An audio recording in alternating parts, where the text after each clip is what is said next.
Bonjour, je suis le docteur Samir Ben Osman et dans cette vidéo, on va parler des principes de l'informatique. Donc l'informatique, c'est l'étude et de l'automatisation du calcul et de l'automatisation du traitement de l'information dans les systèmes informatiques. Donc les informations, d'où viennent-elles? Les informations, elles sont générées spontanément dans l'univers à chaque fois qu'il y a un événement qui se passe, donc un mouvement d'atomes et de molécules, une interaction entre eux, une interaction qui s'opère dans des organes humains, entre les hommes, y compris les interactions économiques entre les humains et leurs appareils, les interactions qui se passent dans la nature, etc. Donc chaque fois qu'il y a un événement, il y a une information qui est là. Donc capturer cette information et en faire quelque chose d'utile pour améliorer les opérations quotidiennes et le confort humain, c'est le domaine de l'informatique.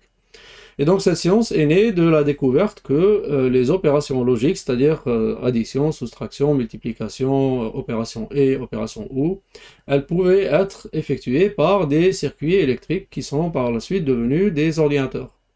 Et donc ces circuits, ces ordinateurs, ils ont une composante de circuits électroniques qui sont complexes, qu'on appelle le hardware, qui sont conçus pour être suffisamment flexibles pour être programmés et effectuer n'importe quelle combinaison de calcul.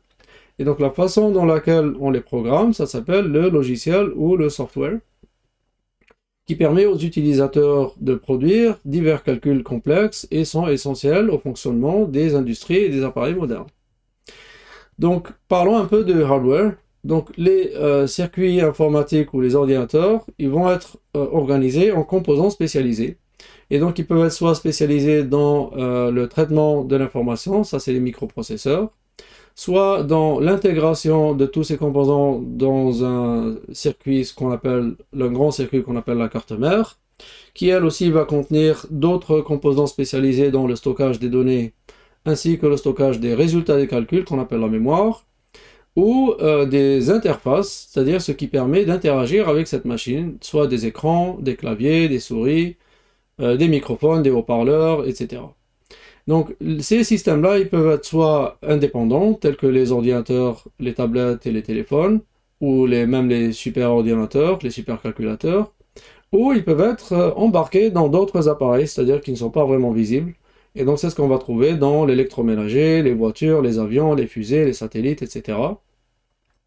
Et donc il y a plus d'ordinateurs que ce qu'on voit devant nous. Et afin d'augmenter le pouvoir collectif de calcul et de les intégrer dans des plus grandes structures, eh bien, la plupart des ordinateurs maintenant, ils sont reliés, soit via des câbles, soit sans fil, pour former ce qu'on appelle des réseaux informatiques, qui sont gérés par des ordinateurs centraux spécialisés qu'on appelle des serveurs.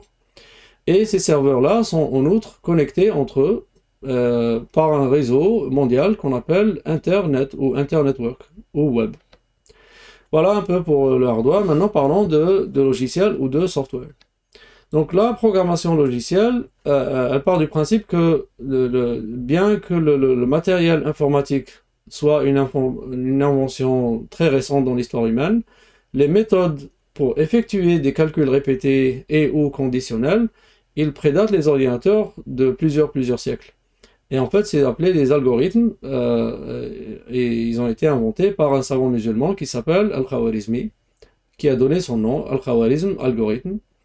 Et donc, les méthodes sont connues. Par contre, traduire ces méthodes-là dans un format qui est lisible par un circuit d'ordinateur, ça c'est appelé le code.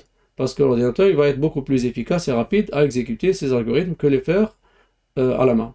Et donc ce code, il va être écrit dans des langages de programmation qui vont être divers et variés. Donc certains de ces langages, ils vont avoir des instructions qui sont très proches des actions du circuit informatique, c'est-à-dire ouvrir des circuits, fermer des circuits. Donc c'est ce qu'on appelle les langages de bas niveau, comme ici l'exemple de l'assembleur. D'un autre côté, on peut avoir des langages de plus haut niveau qui vont traduire ou ils vont compiler des instructions plus intégrées qui vont comprendre beaucoup plus d'instructions en une. Donc au lieu de lui dire ouvre une vanne ou ferme une vanne, on va lui dire multiplie ça, donc il va le faire.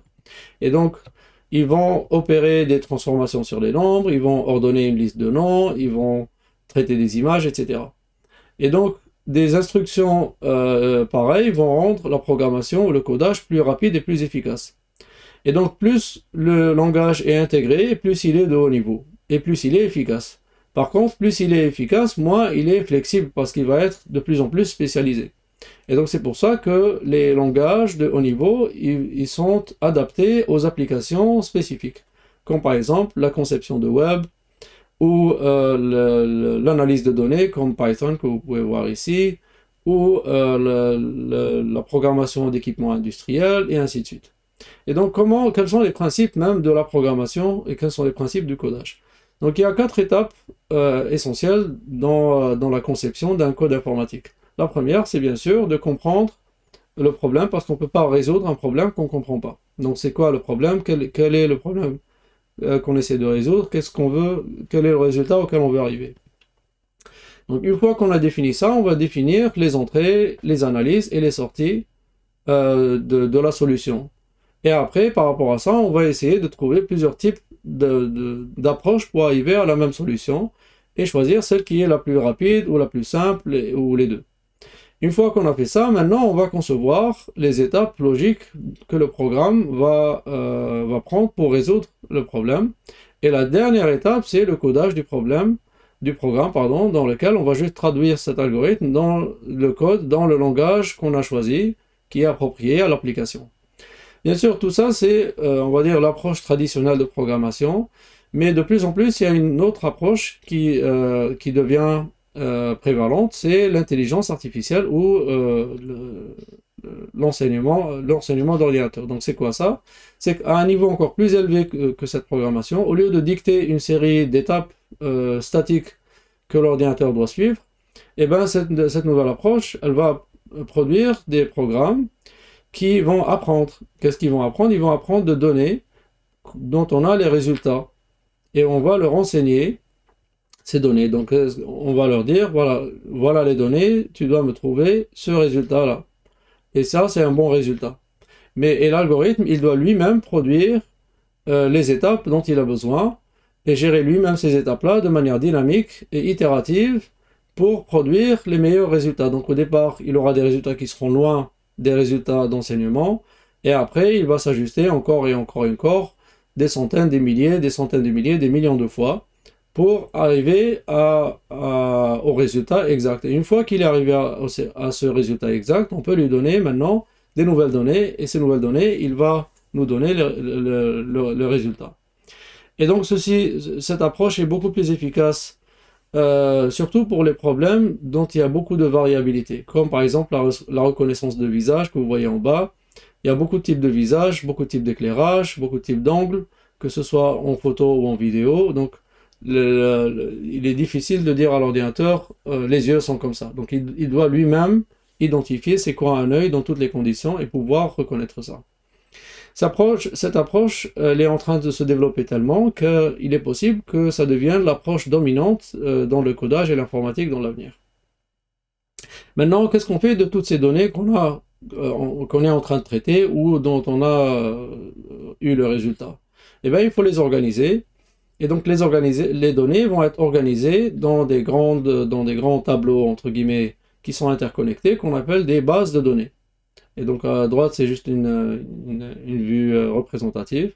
Et donc ces bases de données, elles vont être résidées principalement dans des serveurs. Et elles vont permettre le stockage de toutes ces données, ainsi que de combiner des données ensemble, ou de les lier, ou de les corréler. Par exemple, lier des noms à des adresses, ou à des images, ou lier des noms à des vidéos, des transactions financières, des informations médicales, des emplacements géographiques, et ainsi de suite. Donc tout type de données peut être gardé dans des bases de données. Donc ces données-là, bien sûr, on peut ajouter des données, on peut récupérer des données, on peut interconnecter des données, et on fait ça avec des langages de programmation qui sont de haut niveau, qui sont spécialisés dans ça, comme par exemple le SQL. Et après, il faut souligner quelque chose par rapport aux données, c'est que quand on rajoute un grand nombre de données, ben, il faut vraiment s'assurer qu'elles ont la même organisation, qu'on ait la même convention de nomenclature, c'est-à-dire que si on a une colonne de noms, on va l'appeler nom, On ne peut pas l'appeler genre dans un type de données non et dans l'autre type de données non du client ou quelque chose comme ça, parce qu'on aura des problèmes. Et donc toute divergence dans ces attributs, elle va réduire la qualité des données et la qualité ainsi des résultats qu'on va obtenir. Et donc c'est l'adage garbage in, garbage out. Donc si on a des mauvaises données au départ, ben on n'aura que des mauvais résultats. Ainsi, la gouvernance des données est très importante et nécessaire pour assurer que les données soient toujours de bonne qualité et donc très bonnes à exploiter. Maintenant, comment transférer ces données-là? Donc, pour que ces données soient échangées, elles doivent voyager à travers des fils électriques ou sans fil, et donc elles doivent être converties en signaux électriques ou électromagnétiques. Et donc pour cela, il y a des approches mathématiques complexes qui ont été développées pour traduire les données en variations de caractéristiques électromagnétiques, c'est-à-dire des variations de longueur d'onde, des variations d'amplitude, des variations de fréquence, etc. Et ce processus est appelé le codage.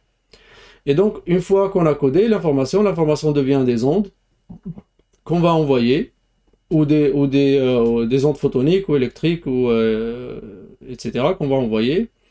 Mais après, il faudra les récupérer et les rendre utilisateurs. C'est-à-dire qu'il faut faire le processus inverse qui s'appelle le décodage pour réobtenir les données. Maintenant, quand on envoie des données via un fil ou sans fil, ben, il y aura toujours une détérioration inévitable du signal pendant le transit. Et donc, il y a de nombreuses approches aussi mathématiques pour essayer de restaurer les données et de combler les lacunes manquantes ou les changements qui ont eu lieu. Il y a aussi d'ailleurs de plus en plus des approches d'intelligence artificielle pour essayer, entre guillemets, de deviner les parties qui ont été perdues et de les remplir. De plus, il y a un autre problème, c'est que comme il y a de plus en plus de données qui doivent être envoyées et stockées, et donc il faut y avoir un moyen de réduire leur taille. Et donc, autrement, on aura des ralentissements de stockage ou des ralentissements de transport, etc. Et donc, une approche qui est utilisée en informatique, c'est de faire des approches mathématiques pour simplifier la structure mathématique des données en groupant des éléments de données redondants et en les extrayant, par exemple. Et c'est ce qu'on appelle la compression des données. Donc maintenant, ces données-là, une fois qu'elles sont envoyées et compressées, ben, n'importe qui peut avoir accès à ces données. Il y a des données qui sont sensibles, qu'on ne veut pas que tout le monde y ait accès. Et donc pour cela, pour protéger ces données, il y a des approches mathématiques qui vont brouiller ou crypter les données lors de leur transmission pour que des gens malveillants ne sachent pas savoir quelles données il y a qui sont transmises. Et ces données-là ne vont être décryptées que à leur réception par la personne à laquelle elles sont destinées, et cette personne, elle doit disposer de ce qu'on appelle une clé de décryptage pour pouvoir les ouvrir. Alors c'est quoi le cryptage et c'est quoi la clé de cryptage? En fait, le cryptage consiste en le conditionnement de l'ouverture de ces données par la résolution de problèmes mathématiques, un type spécifique de problème mathématique qui ne peut pas être accéléré par des ordinateurs. Et ça s'appelle les problèmes NP, comme par exemple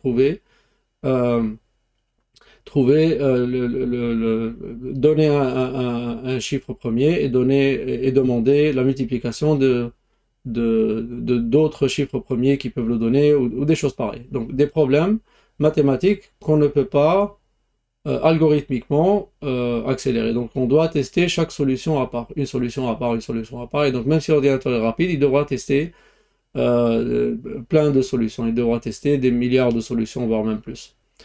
Et donc ça va rendre difficile le piratage par cette approche de cybersécurité, de cryptage.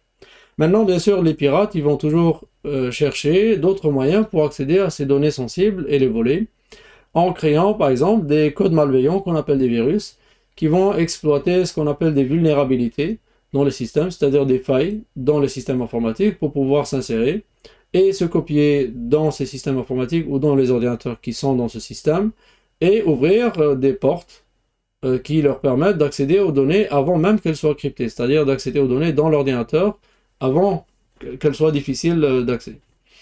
Et bien sûr, pour contrer cela, les compagnies qui font des antivirus, elles développent des antivirus qui vont rechercher et détruire ces codes suspects, ces virus suspects, soit connus, soit inconnus.